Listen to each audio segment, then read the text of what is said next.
Welcome to Let Me Fix This. Enjoy the video. You start by confirming the NET SDK and VS Code are ready. This avoids surprises later. Once done, install the CHash extension and OmniSharp so the editor indexes your project. Next, create a new project folder and run .NET New Web App My App to scaffold a starter app. This gives you program.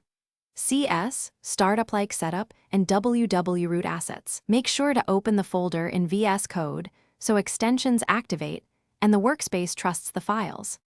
You now develop the app, inspect program. CS to understand middleware order and dependency injection because those control routing and services. Then, use the integrated terminal and run .NET Run to start the server or configure launch. JSON and press F5 to debug with breakpoints.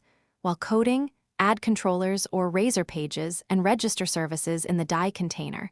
This ensures your endpoints receive required dependencies.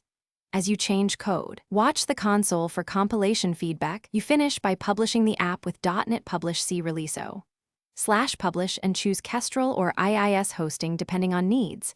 This produces deployable artifacts. Once deployed, verify logs and set logging levels in app settings to capture startup errors. Also use the VS Code debug console when reproducing issues locally. If something breaks, make sure to run .NET Restore and .NET Build to resolve package or compilation errors, and restart OmniSharp in VS Code to refresh project symbols.